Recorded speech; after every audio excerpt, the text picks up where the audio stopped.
আজ ঢাকার ভারতীয় হাই কমিশন অভিমুখে পদযাত্রা ও স্মারকলিপি দেবে বিএনপির ৩ সংগঠন।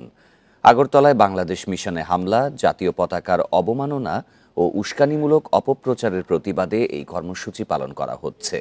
যৌথভাবে এর আয়োজনে রয়েছে জাতীয়তাবাদী ছাত্রদল, যুবদল ও স্বেচ্ছাসেবক দল। সকাল 10টায় রাজধানীর নয়াপল্টনে বিএনপির কেন্দ্রীয় কার্যালয়ের সামনে থেকে মিছিল নিয়ে বারিধারার অভিমুখে যাত্রা করবেন নেতাকর্মীরা। তারা বলছেন, ভারতের হিন্দুত্ববাদী কিছু সংগঠনের উচ্ছৃঙ্খল সদস্যরা আগরতলা সহকারী হাইকমিশনে হামলা করেছে, যা দেশের সার্বভৌমত্বের প্রতি অবমাননাকর। এ সময় উচ্ছৃঙ্খল জনতা জাতীয় পতাকা অবমাননা করেছে, মিশনের সম্পদ বিনষ্ট করেছে। ভারত সরকার ভিয়েনা কনভেনশনের বাধ্যবাধকতা অনুযায়ী কূটনীতিকদের সুরক্ষা দিতে চরমভাবে ব্যর্থ হয়েছে বলেও দাবি তাদের। আর এসবের প্রতিবাদেই ভারতীয় দূতাবাসে দেয়া হচ্ছে স্মারকলিপি।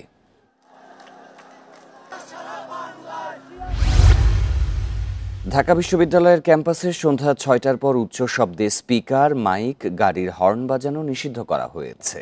গতরাতে বিশ্ববিদ্যালয়ের প্রক্টর অফিস থেকে এক জরুরি বিজ্ঞপ্তিতে এই ঘোষণা দেয়া হয়। এর আগে টিএসসি ও রাজু ভাস্কর্য এলাকায় উচ্চস্বরে গান বাজানোর প্রতিবাদে রাত 10টার দিকে বিশ্ববিদ্যালয়ের উপাচার্যের বাসভবনের সামনে শিক্ষার্থীরা বিক্ষোভ করে। শিক্ষার্থীরা জানান, বিভিন্ন অনুষ্ঠানে রাতে ক্যাম্পাসে উচ্চ শব্দে গান বাজানো হয়। এতে পড়াশোনা ও ঘুমে ব্যাঘাত সহ নানা সমস্যা হয়। এ নিয়ে কর্তৃপক্ষকে একাধিকবার অভিযোগ জানালেও কোনো ফলাফল আসেনি। শিক্ষার্থীরা বিক্ষোভ শুরুর পর ঘটনাস্থলে আসেন বিশ্ববিদ্যালয়ের প্রক্টর সাইফুদ্দিন আহমেদ। সমস্যা সমাধানের আশ্বাস দিলে প্রায় 1 ঘণ্টা পর উপাচার্যের বাসভবন এলাকা ছেড়ে যান শিক্ষার্থীরা।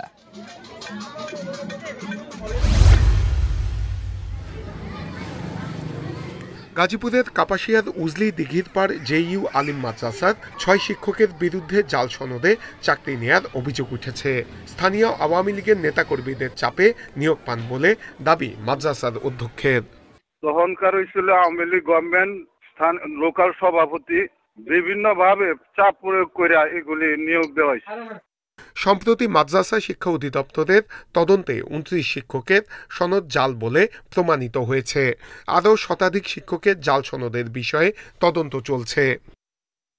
চক্রটি এনটিআরসি এর নকল ওয়েবসাইট তৈরি করে সনদ ও সুপারিশ জাল করত, যা বিক্রি হতো 5 থেকে 10 লাখ টাকায়।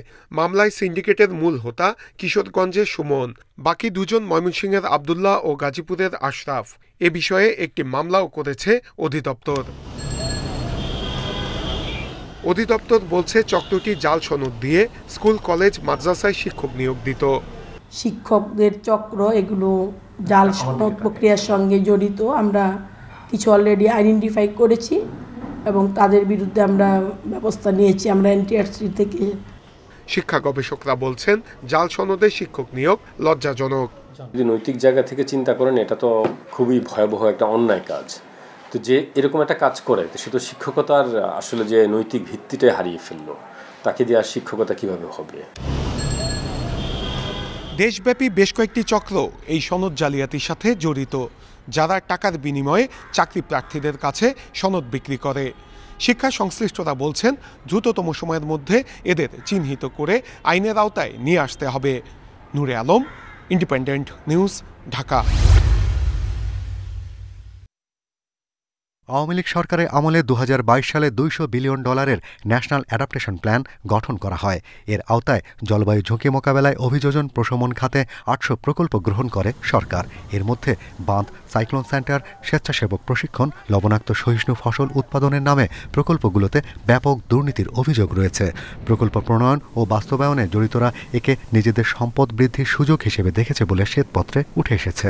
যে অঞ্চলগুলো সবচেয়ে বেশি ক্ষতিগ্রস্ত, ঝুঁকির সম্মুখীন, সেখানে না হয়ে মন্ত্রী এমপিদের বাড়ির কাছে বা জেলায়, উপজেলায় এই প্রকল্প হয়েছে, যেগুলো কোনো জলবায়ু পরিবর্তনের সাথে কোনো সামঞ্জস্যপূর্ণ ছিল না। অর্থাৎ এখানে ভেস্টেড ইন্টারেস্ট, কায়েমি স্বার্থটা এখানে কাজ করেছে জাতীয় স্বার্থকে জিম্মি করে।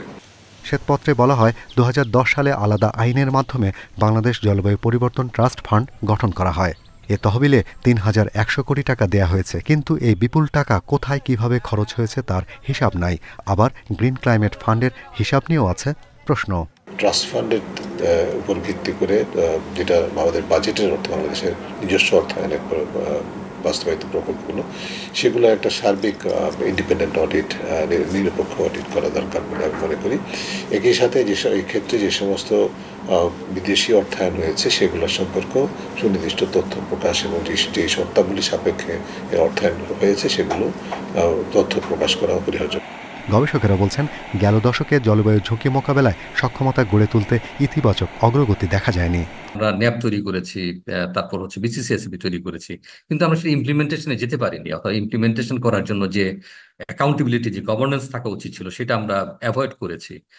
ট্রাস্ট ফান্ডের টাকার যথাযথ ব্যবহার নিশ্চিত করতে পারেনি। প্রচুর মানুষ এখনো আছে ক্লাইমেট চেঞ্জ রিস্ক এক্সপোজ, তাদের কথা আমরা বলিনি। শ্বেতপত্রে বলা হয়েছে, জলবায়ু তহবিল থেকে বাংলাদেশকে ছিটকে দিয়েছে দুর্নীতি। ঝুঁকিপূর্ণ দেশ হওয়া সত্ত্বেও কমেছে বরাদ্দ।